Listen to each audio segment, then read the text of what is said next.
want to bring you an update in the meantime on a story we're following overseas. Britain's Prime Minister is in intensive care this morning after his fight with the coronavirus took a troubling turn. Boris Johnson, a key U.S. ally, was moved to the ICU last evening. He was taken to the hospital initially on Sunday after persistent fever more than a week after testing positive. Elizabeth Palmer reports from London.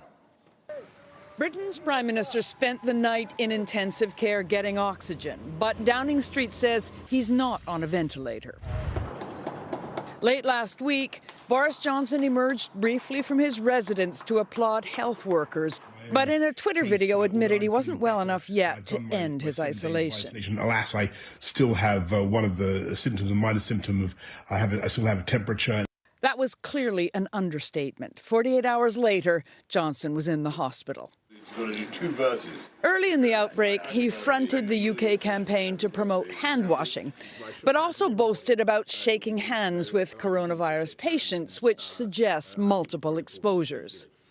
Johnson works to stay fit. He's a keen cyclist and tennis player, but he's also 55 years old and male, which elevates his risk of complications from coronavirus.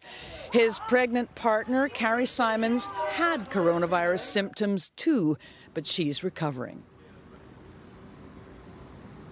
Boris Johnson has handed over the running of the UK government to Dominic Raab, who's the Foreign Secretary, as Britain passes another grim milestone in this pandemic. More than 5,000 people have now died here, although there is some evidence that the spread of the infection may peak this coming week. Anthony? Elizabeth Palmer in London. Thank you, Liz.